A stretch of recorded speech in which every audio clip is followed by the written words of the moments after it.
열왕기하 말씀을 차근차근 살펴보고자 합니다. 이 말씀을 통해서 우리 모두에 큰 은혜가 있길 바랍니다. 열왕기하는 아합이 죽은 이후에 국제 정세의 변화를 시작으로 말씀이 이제 나눠지기 시작합니다.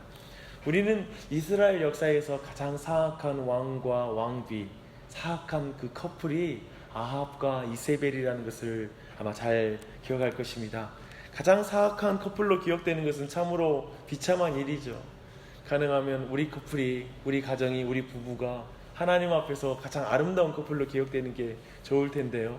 근데 정말 이 아합과 이세벨은 가장 사악한 커플로 기억되고 있습니다.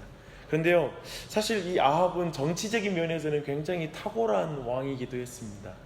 그래서 왕상 22장 39절에 보면 그는 강력한 왕만이 보여주는 치적을 가지고 있는데요, 그런 거대한 건축물들을 건축한 그런 기록을 가지고 있습니다. 왕권이 강했다라는 것이죠. 그러나 아합이 죽고 아하시아가 왕이 되자 먼저 다윗 시대부터 종속되었던 모압이 이제 분리가 떨어져 나갑니다. 그래서 이스라엘의 국력이 쇠퇴하는 가시적인 사건으로 기록되는 그 사건이 이제 열왕기하에 기록되기 시작하는 것입니다. 그런데 이스라엘의 국력만 떨어진 것이 아니라 오늘 말씀 보니까 아합의 다음 왕인 아하시아가 타락에서 떨어진 사건이 기록되고 있습니다. 그래서 중상을 입게 되죠. 그래서 국력도 떨어지고 국왕도 떨어집니다.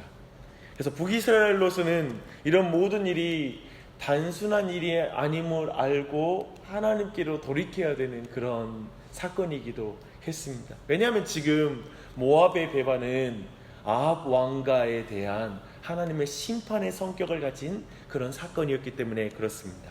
열왕기는 지금 1절에서 국제정치의 힘의 질서가 아니라 하나님의 주권적인 통치 안에 이 일이 벌어지고 있다는 걸 알려주는 거예요. 그리고 이것이 어떤 성격이라는 걸 분명히 알려주고 있어요. 그렇게 본다면 지금 아하시아가 난간에서 떨어져 중상을 입고 그로 말미암아 합병증에 의해서 이제 죽음의 위협까지 처하게 된 것 또한도 하나님의 징계의 성격이란 것을 아하시아는 분명히 알아야 했습니다. 그러나 그는 지금 자기 생명을 구하기 위해서 에그론의 신 바알세불에게 사신을 보냈다라고. 이 바알세불이란 뜻이 파리의 신이거든요. 파리의 주권자라는 뜻이기도 합니다. 근데 그에게 자신이 나올 것인지를 물어봐 달라고 이렇게 사신을 보냈다라고 성경은 말하고 있습니다. 참으로 어리석인 것이죠. 아마도 에그론의 신에게 물으려고 한 것은 아마도 그것이 지리적으로도 가깝고 또한 그곳의 신이 병을 고치는데 매우 탁월한 신통력을 가지고 있다는 것이 당시 북이스라엘의 사람들의 인식이었기 때문에 그랬을 것입니다. 마치 당시에는 이것이 과학이었고 당시에는 이것이 매우 오늘날 의사를 찾아가는 것처럼 병 걸리면 바알세불에 가서 물어보면 돼 라고 하는 게 당시의 인식이었다는 것을 우리는 볼 수 있습니다. 하지만 이것을 보면 정말 이 아하시아가 부모인 아합과 이세벨로부터 무엇을 배웠을지가 참 상상이 되는 사건이에요. 그가 하나님을 차치하고 바알세불에게 쩌르러 따라간 것을 보면 부모의 위치가 참 무섭다, 그 위치의 영향력이 강력하다는 것 또한 깨닫게 되는 장면이기도 합니다. 하나님께서 엘리야에게 지금 이것을 알게 하시면서, 그리고 이제 오늘 본문에 보면 알게 하시고 나서 이 일로 인하여 아하시아가 죽을 것을 말하라고, 이렇게 사신에게 말하라고 명령을 내립니다. 그때 이 본문에는 이렇게 표현돼요. 이스라엘에 하나님이 없어서 너희가 에그론의 신 바알세불에게 물으러 가느냐라고 말해요. 이 말씀이 3번 나와요. 3절, 6절, 16절에서 반복됩니다. 지금 하나님의 마음이 얼마나 아픈지가 잘 드러나는 거예요. 하나님이 지금 징계의 성격으로 모압이 떨어져 나갔고 아하시아가 난간에서 떨어졌거든요. 오늘 말씀 보면 이 떨어지다, 내려오다, 올라가다 이 표현이 되게 많아요. 사실 여기에는 뭔가 어떤 강조점이 있는데요, 내일 그 부분을 더 살펴볼게요. 근데 지금 아하시아는 자신의 부상과 질병을 당해서 이제 이방 우상에게 치료의 가능성을 찾으려고 하려고 하는 것은 정말 어리석은 일이 아닐 수가 없습니다. 하나님의 나라인 이스라엘의 왕이 얼마나 어리석고 악한지를 보여주는 사건이에요. 오늘날에도 하나님의 백성들이 스스로를 하나님의 백성이라고 일컬으면서 자처하면서도 미신적이고 세속적인 방법에 의지해서 자신의 삶의 문제를 풀어가려고 하는 것, 그것은 참으로 어리석은 일이라 우리가 말할 수 있을 것이고, 아하시아와 같은 정말 사람이다 라고 이렇게 평가할 수 있을 것입니다. 우리 각자 돌아봐야 될 것입니다. 그러나 지금 하나님은 바알세불에게서 생명을 구하고 있는 아하시아에게 바알스알, 곧 털 겉옷의 주인을 보내요. 오늘 보면 이 원어로 보면 이 바알세불 그리고 바알스알 이런 표현이 있거든요. 이 바알스알이 털 겉옷의 주인이란 뜻이에요. 뭐냐면 털 겉옷은 선지자가 입는 것으로 인식되는 것이거든요. 그래서 지금 열왕기하의 저자가 언어 플레이를 하는 거예요. 언어 유희를 하고 있어요. 아하시아가 파리의 주인인 바알세불에게 묻고자 사자를 보내는 가증한 행위를 하였기에 여호와께서 털 겉옷의 주인 곧 선지자를 보내서 그의 어리석은 것을 책망하고 있는 거예요. 그리고 그의 행위를 막아선 것입니다. 만약에 아하시아에게 조금이라도 지금 이 국제정서를 읽을 수 있는 영적인 눈이 있다면, 그리고 자신의 신변에 일어난 이 일에 대한 영적인 감각을 가지고 있었다면, 그리고 엘리야를 통하여 바알스알을 통하여 지금 자신을 막아서고 있는 바알세불에게 가고 있는 자신을 막아서는 하나님의 그 사랑을 느끼기만 했다면 그는 자신의 어리석음을 뉘우치고 바로 회개했어야 됐어요. 자기 신하들이 다시 돌아왔을 때, 사신들이 돌아왔을 때, 그래? 선지자를 통하여 나의 잘못을 지적하시는구나 라고 깨닫고 돌이켜야 됐어요. 근데 엘리야의 말을 전해들은 아하시아는 50부장과 50명의 군사를 보내요. 그래서 엘리야를 부릅니다. 지금 엘리야를 정중하게 청하기 위해서 군대를 보낸 게 아니에요. 체포하려는 의도를 가진 것입니다. 바알세불에게 갈 때에는 사신을 보내고 있고, 참된 선지자인 바알스알인 엘리야를 부를 때에는 군대를 보고 있는 것은 지금 근본적으로 하나님의 말씀을 가진 선지자를 적대적으로 간주하는 거예요. 자기의 적이라는 거예요. 그를 잡아오라는 거예요. 지금 굉장히 완악한 모습을 보여주고 있죠. 이런 맥락에서 볼 때 우리는 엘리야가 교만한 50부장과 50인의 군인을 두 차례나 불로 멸하는 장면들이 이제 우리 안에 자연스럽게 이해가 됩니다.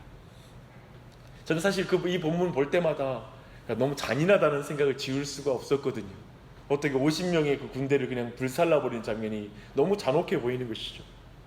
사실 지각이 없기로는 아하시아가 보낸 50부장과 그의 군사들도 마찬가지였다는 것을 오늘 성경은 말하고 있습니다. 그들이 지금 엘리야를 찾았을 때 엘리야는 산 꼭대기에 있었어요. 근데 보니까 성경의 원어로 보면 정관사가 붙어요. 그 산 꼭대기에 있는 거예요.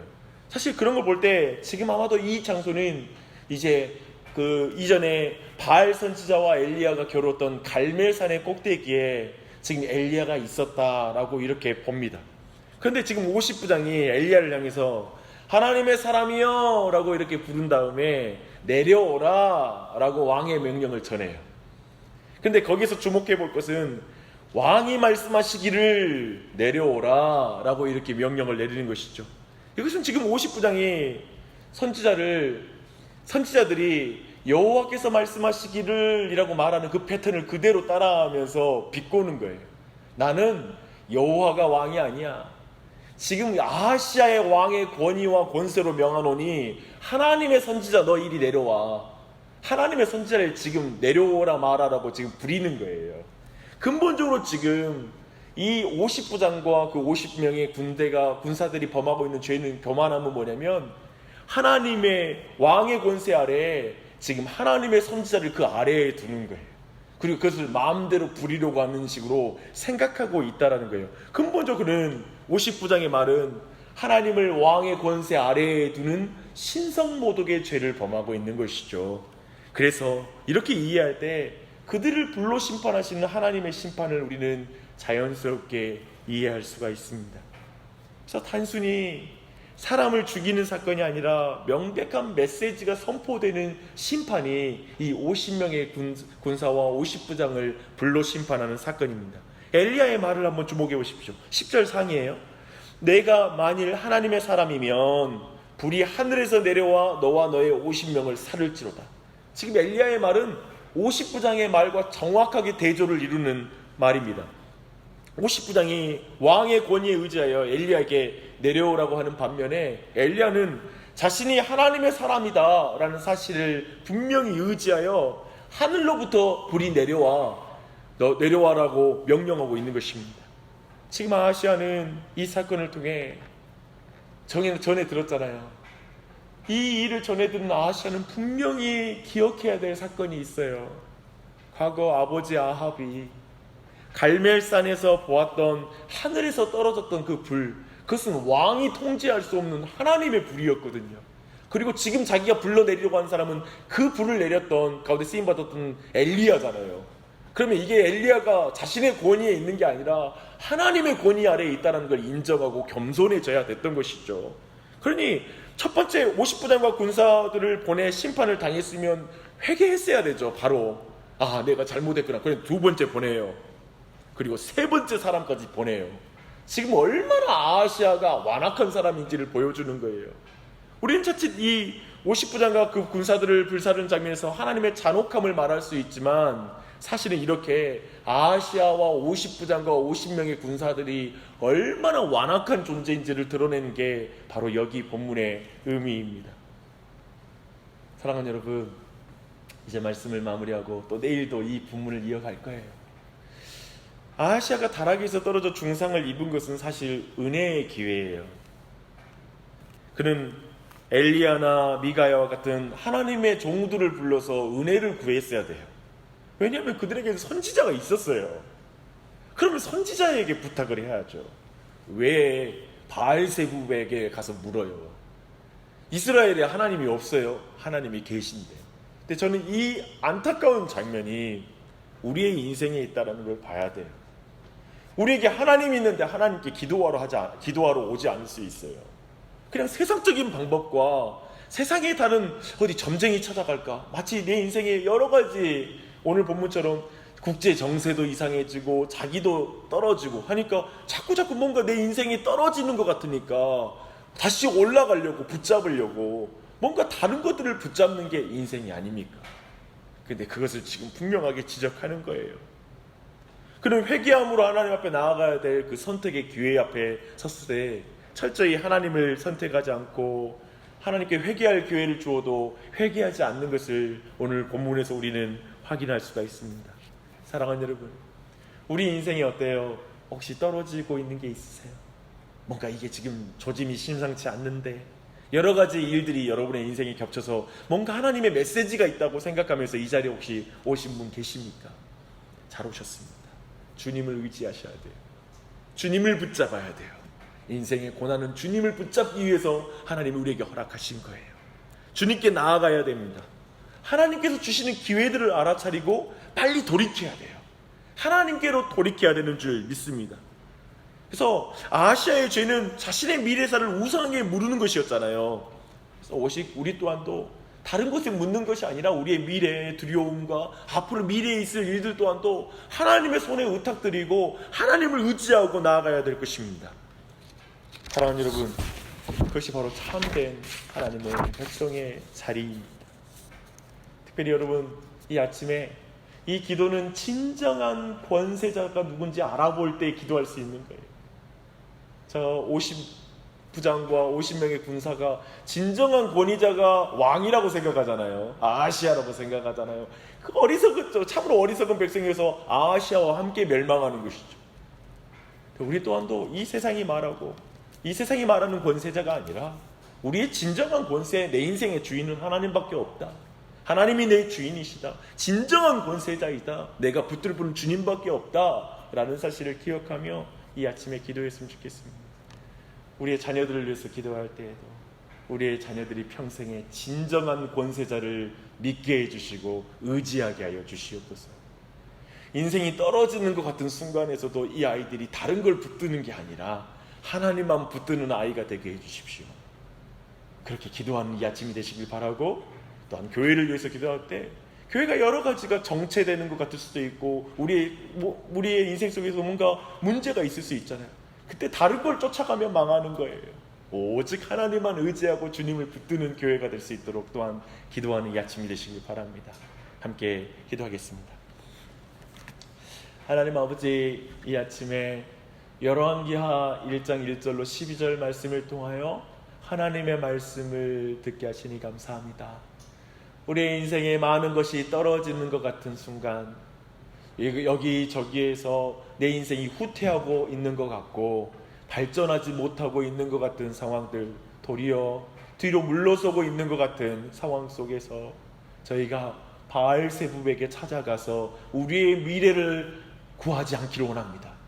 이 세상의 헛된 미신과 이 세상의 지혜에 우리의 인생을 걸지 않습니다. 하나님, 주님, 우리가 오직 예수 그리스도 우리 주 하나님 앞에 나아가게 해주시고 이렇게 기도하러 나올 수 있는 은혜를 주신 주님, 이 아침이 바로 주님께 우리가 드릴 수 있는 최고의 시간이고 주님을 향한 우리의 고백의 시간이 될 수 있도록 이 아침에도 우리 모두에게 은혜 베풀어 주시길 간절한 마음으로 기도합니다. 하나님, 이 세상에 어떠한 사람도 우리의 권세자가 될 수 없습니다.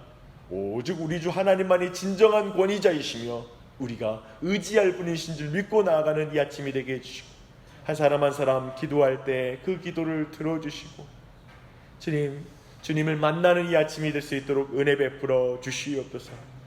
주님을 더욱더 겸손하게 섬기는 믿음의 가정을 이루는 지체들 되게 해주시고 또한 교회 또한도 그러한 믿음 가운데 하나님만을 의지하는 교회 될 수 있도록 은혜 베풀어 주시옵소서. 이 아침에도 우리 모두 가운데 기도를 도우시고 우리의 기도 가운데 성령님을 통하여 함께 하실 주님을 찬양합니다. 시종을 주님 앞에 의탁드리며 예수님의 이름 받들어 기도합니다. 아멘.